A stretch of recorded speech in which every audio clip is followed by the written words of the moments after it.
చూస్తున్నాం Iran America మధ్య భీకర యుద్ధం కొనసాగుతోంది. ఇరాన్ కి బిగ్ వార్నింగ్ ఇచ్చింది అమెరికా. మరోసారి తమ వార్నింగ్ తో డొనాల్డ్ ట్రంప్ ఇరాన్ ని భయపెడుతూ ఉన్నాడు. ఇకపై హార్ముజ్ జలసంధిలో గనక ఏ ఒక్క నౌకపైన మిసైల్, రాకెట్, డ్రోన్ ఏ ఒక్కటి పడి దాడి చేసినా కూడా టెహరాన్ సిటీకి సమీపంలో బ్రిడ్జ్, పవర్ ప్లాంట్స్ అన్నీ పేల్చేస్తాం. వరుసగా ఇప్పుడు మళ్ళీ యుద్ధం మొదలైంది. 11 రోజులు కావస్తోంది. ఇరాన్ పై దాడులు కొనసాగుతూనే ఉన్నాయి. ప్రతీకారంగా బహ్రెయిన్, కువైట్, జోర్డాన్, ఖతార్లోని యుఎస్ ఎయిర్ బేస్ల పైన కూడా ఇరాన్ దాడులు చేస్తోంది. ఇరాన్ దాడుల్లో మళ్ళీ గల్ఫ్లో హై టెన్షన్ వాతావరణం నెలకొంది. సో విజువల్స్ మనం చూడొచ్చు. ఎక్కడ చూసినా కూడా ఒక హై టెన్షన్ వాతావరణమే తలపిస్తోంది. ఇక్కడ బిగ్గెస్ట్ థింగ్ ఏంటంటే అమెరికా ఏ మాత్రం కూడా తగ్గనని చెప్పి ఏ స్థాయిలో చెప్తుందో ఇరాన్ కూడా అదే స్థాయిలో మేము కూడా ఎట్టి పరిస్థితుల్లో వెనక్కి తగ్గమని రకంగా ఇరాన్ కూడా చెప్తోంది. ఇప్పుడున్న సిచ్యువేషన్ మొత్తం కూడా హై టెన్షన్ వాతావరణంలో కారణం ఏంటంటే డొనాల్డ్ ట్రంప్ చేసిన ట్వీట్ చూద్దాం ఒకసారి. ఆ ట్వీట్ తర్వాత మీకు మరిన్ని డీటెయిల్ అప్డేట్స్ ఇచ్చే ప్రయత్నం చేస్తాను. So from this point forward, any time the Islamic republic of Iran shoots at a ship in the Strait of Hormuz, whether it be by missile, rocket, drone or any other device or weapon, the United States will bomb and destroy one bridge or power plant, including those located next to or in the capital of Tehran. And ఏం చెప్తున్నారు ఈ tweet ద్వారా అంటే, ఒకవేళ ఇప్పటి నుంచి Iran ఎక్కడైనా straight of Hormuz దగ్గర ఒక నౌకపై అటాక్ చేస్తే, అది మిసైల్ ద్వారా అయినా, డ్రోన్ ద్వారా అయినా, రాకెట్ ద్వారా అయినా, ఇంకా ఏ ఇతర వెపన్ ద్వారా అయినా మీరు అటాక్ చేస్తే అప్పుడు యునైటెడ్ స్టేట్స్ ఏం చేయబోతోంది అంటే మీ బ్రిడ్జెస్ని, పవర్ ప్లాంట్స్ని పేల్చబోతోంది. మీరు ఒక్కో నౌకపై అటాక్ చేస్తే ఒక బ్రిడ్జ్ లేపేస్తాం. అది ఎక్కడ? ఒకవేళ టెహరాన్లో అయినా, టెహరాన్ పక్కనైనా, మీ దేశంలో ఏదో ఒక చోట అయినా, ఎక్కడైనా, ఎప్పుడైనా, ఎలాగైనా సరే అటాక్ చేస్తామనేది ఆయన వర్షన్. అంటే ఏ స్థాయిలో వార్నింగ్ ఇస్తున్నా డొనాల్డ్ ట్రంప్ అర్థమవుతోంది. యుద్ధం శాంతి చర్చల నేపథ్యంలో కొంత తాత్కాలికంగా విరమణ వచ్చినా 11 రోజులు అవుతోంది. మళ్ళీ భయంకరమైన యుద్ధం కొనసాగుతూనే ఉంది. ఇరాన్ కూడా ఏమాత్రం తగ్గట్లేదు. ఇరాన్ కూడా ఖతార్లో, బహ్రెయిన్లో, కువైట్లో, జోర్డాన్లో, సౌదీలో, దుబాయ్లో, ఓమన్లో ఎక్కడున్నా సరే అమెరికా బేసెస్ని టార్గెట్ చేసుకుని దాడి చేస్తోంది. మొన్న బహ్రెయిన్లో ఉన్నటువంటి కీలక ప్రాంతాలపైన దాడి చేసింది. ఇటు Saudi, UAE and Bahrain, Manama, Qatar, Kuwait, ఓమన్లు కూడా ఏమాత్రం వెనక్కి తగ్గడం లేదు. అంటే గల్ఫ్ కంట్రీస్ ఏవి కూడా వెనక్కి తగ్గడం లేదు. గల్ఫ్ కంట్రీస్ కూడా ఏం వార్నింగ్ ఇస్తున్నాయంటే ఇరాన్ ఏ స్థాయిలో అయితే మాపై దాడి చేస్తుందో మేము కూడా చేస్తాం. ఇన్ని రోజుల పాటుగా సైలెంట్గా ఉండిపోయాం. మమ్మల్ని మేము రక్షించుకోవడంలో భాగంగా సెల్ఫ్ డిఫెన్స్లో మాత్రమే ఉన్నాం. కానీ ఎప్పుడైతే ఈ స్థాయిలో అటాక్స్ జరుగుతున్నాయో ఇక తగ్గేదేలే. ఎట్టి పరిస్థితుల్లో వెనక్కి తగ్గం. అంతకంతకి మేము డెఫినెట్గా దాడులు చేస్తామనే రకంగానే ఆ గల్ఫ్ కంట్రీస్ కూడా సిద్ధంగా ఉన్నాయి. ఇప్పుడు డొనాల్డ్ ట్రంప్ ఈ ట్వీట్తో మరింత ధైర్యంగా గల్ఫ్ కంట్రీస్ కూడా అటాక్ చేసే అవకాశం ఉంది. సో ఇప్పటికే సౌదీ అండ్ యెమెన్ మధ్య దాడులు జరుగుతూనే ఉన్నాయి. సౌదీ మొన్న అలీ ఖమేనీ అంత్యక్రియలకు వెళ్ళినటువంటి ఒక విమానాన్ని వాళ్ళు తీసుకొచ్చుకొని యెమెన్లో ల్యాండ్ చేస్తూ ఉంటే, యెమెన్లో ఉన్నటువంటి ప్రభుత్వాలు సౌదీ మద్దతుతో ఉన్నాయి కాబట్టి ఎవరైతే హౌతీలు వాళ్ళు అక్కడికి వెళ్ళి వస్తూ ఉన్నారో ఆ విమానాన్ని గాల్లోనే అడ్డుకునే ప్రయత్నం చేస్తూ సనా ఇంటర్నేషనల్ ఎయిర్పోర్ట్ పైన సౌదీలు అటాక్ చేశారు. ఈ అటాక్కి తిరిగి కౌంటర్లో భాగంగా అబా ఇంటర్నేషనల్ ఎయిర్పోర్ట్ పైన హౌతీలు కూడా అటాక్ చేశారు. ఇది కాస్త ఏమైంది, సౌదీ వర్సెస్ హౌతీలుగా మారింది. ఇప్పుడు హౌతీలు ఏం చేస్తున్నారు? ఇరాన్ మద్దతుతో హౌతీలు రెడ్ సీ దగ్గర ఉన్నటువంటి బాబెల్ మండబ్ని కూడా క్లోజ్ చేసే పరిస్థితి ఉంది. ఏ క్షణమైన ఆ జలసంధి కూడా క్లోజ్ అయ్యే అవకాశం ఉంది.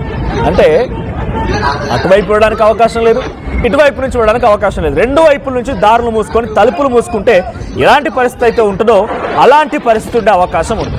ఇప్పుడున్న సిచ్యువేషన్ ఏమాత్రం కూడా అటువంటి పరిస్థితి నుంచి తగ్గుతుందా అంటే రోజు రోజుకి ఇది పెరిగే అవకాశం కూడా ఉంది. ఇక ఈ ఉద్రిక్తత పరిస్థితులు డొనాల్డ్ ట్రంప్ తీవ్రతతో, డొనాల్డ్ ట్రంప్ యొక్క ట్వీట్తో మరింతగా ఉధృతంగా మారే అవకాశం కూడా ఉంది. అయితే ప్రస్తుతానికి నతాన్స్ అణు కేంద్రానికి సమీపంలో ఉన్నటువంటి పికాక్స్ పర్వతం, పికాక్స్ మౌంటైన్ అని చెప్తుంటారు. సో పికాక్స్ మౌంటైన్ పైన భీకరంగా దాడులు చేస్తామని హెచ్చరిస్తోంది అమెరికా.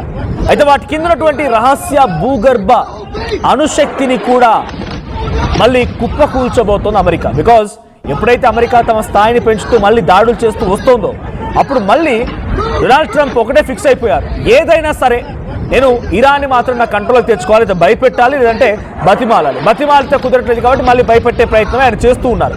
ఇదే క్రమంలో ఇరాన్ కూడా ఏం భావిస్తుందనంటే ఆయన ఎలాగైనా సరే మాపై అటాక్ చేస్తాడు కాబట్టి మా అణుశక్తిని మేము సిద్ధం చేసుకోవాలి, మా అణు కేంద్రాలు మేము సిద్ధం చేసుకోవాలి, కాబట్టి అణుని సిద్ధం చేసుకోవడంలో భాగంగా డొనాల్డ్ ట్రంప్ కూడా ఇరాన్పై అటాక్ చేస్తున్నాడు. కాబట్టి ఇరాన్ ఆ రకంగానే ముందుకు వెళ్తుంది. ఇప్పుడు మళ్ళీ ఆ పికాక్స్ పర్వతాల దగ్గర భూగర్భంలో ఉన్నటువంటి అణుశక్తిని మళ్ళీ ధ్వంసం చేసే ప్రయత్నం అమెరికా చేయబోతోంది.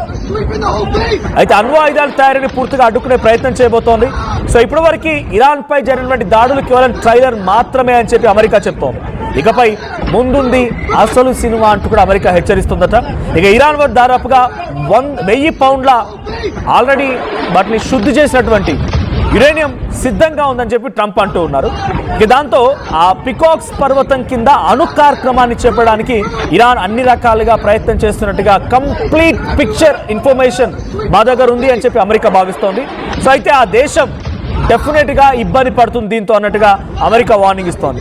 ఇకపై అమెరికా ఇరాన్ కనుక దాడులు చేస్తే తిప్పి కొడతామని చెప్తూనే టెహరాన్ నగర్ ఉన్నటువంటి కీలక ప్రాంతాలని బౌన్స్ చేస్తాం, వాటిని బాంబులతో పేల్చేస్తామని అమెరికా వార్నింగ్ ఇస్తూ డ్రోన్ స్టోరేజ్ సైట్లైనా, ఆపరేషన్ సెంటర్లైనా, ఒకవేళ పౌర విన్యాసాలు అంటే ఇన్ఫ్రాస్ట్రక్చర్ అయినా, సివిలియన్ ఇన్ఫ్రాస్ట్రక్చర్ అయినా, సివిలియన్ ప్లేసెస్ అయినా కూడా అటాక్ చేయడం తప్పదు అన్నట్టుగా భావిస్తున్నారు.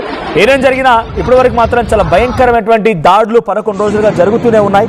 సో ఇదే నేపథ్యంలో తాజాగా ఇరాన్ మంత్రి మొమోని పాక్ ఆర్మీ చీఫ్ ఆసిమ్ మునీర్తో సుమారుగా 50 నిమిషాల పాటుగా రావిల్పిండిలో కలిశారంట. అంటే పాకిస్తాన్లో భేటీ అయ్యారు వాళ్ళంతా. సో ఎవరు? ఇరాన్కి సంబంధించిన ఒక మంత్రి and Pakistan army chief Asim Munir ఇద్దరు సుమారుగా గంట సేపు పాటుగా పాకిస్తాన్లో భేటీ జరిగింది. అయితే ఈ భేటీకి సంబంధించిన విషయం పైన మిడిల్ ఈస్ట్లో ఉద్రిక్తతలు తగ్గించుకోవడానికి తీసుకోవాల్సిన చర్యల గురించి వారు మాట్లాడారట. సో నిజానికి ఆ చర్యలే మాట్లాడాలనుకుంటే రహస్యంగా ముస్తఫా ఖమేనీ ఆ మంత్రిని అక్కడికి పంపించారంట. పాకిస్తాన్ మీడియేషన్తోని అమెరికా వినలేదని చెప్పి పాకిస్తాన్ పిచ్చుకుక్కలాగా పక్కన పెట్టేసి మళ్ళీ ఖతార్కో స్విట్జర్లాండ్కో వెళ్ళి మాట్లాడుకుంటున్నారు. పాకిస్తాన్ కొంత నేను దగ్గరగా ఉంటాను, పాకిస్తాన్ వ్యక్తులు వాళ్ళు వీళ్ళని చెప్పి డొనాల్డ్ ట్రంప్ ఎంత పొగిడినా కూడా పాకిస్తాన్తో అవ్వలేదు. నిజంగానే పాకిస్తాన్ ఆ యుద్ధాన్ని ఆపి ఉంటే ఈ పాటికి యుద్ధం ఆగాల్సింది, కానీ ఎక్కడ ఆగడం లేదు. కానీ పాకిస్తాన్తో చర్చలు జరిపి నిజంగానే యుద్ధాన్ని ఆపాలనే ప్రయత్నం ఇరాన్ చేస్తున్నారంటే మేబీ ఏదో ఒక బిగ్గెస్ట్ సిచ్యువేషన్లో వాళ్ళంతా మధ్యవర్తిత్వాన్ని మాత్రం కోరుకుంటున్నారని మాత్రం అర్థమవుతోంది. సో ఇరాన్పై అమెరికా యుద్ధం దాదాపుగా ఖర్చు $37.5 బిలియన్. ఇరాన్పై అమెరికా యుద్ధం ఖర్చు, అమెరికా చేసిన ఖర్చు అది సుమారుగా 5 లక్షల కోట్లు, అంతకు పైబడే ఉంటుంది ఇంకా. సో ఈ స్థాయిలో ఖర్చు చేసినట్టు అమెరికా ఇరాన్ని ఢీకొట్టడం కోసం. ఇక అమెరికా రక్షణ మంత్రి పీట్ హెగ్సెత్ అఫీషియల్గా అనౌన్స్ చేసిన స్టేట్మెంట్ ఇది. 5 లక్షల కోట్ల రూపాయలు ఖర్చు చేసిందట. అంటే సుమారుగా 2 తెలుగు రాష్ట్రాల బడ్జెట్ 5 లక్షల కోట్ల రూపాయల డబ్బుల్ని కేవలం ఇరాన్పై అటాక్ చేయడం కోసం మాత్రం ఉపయోగించింది. ఇది కేవలం ఇంకా సెప్టెంబర్ 30 వరకు అయ్యే ఖర్చు అంట. అంటే ఇంకా రానున్న రోజుల్లో కూడా ఖర్చు చేయబోతున్నారు.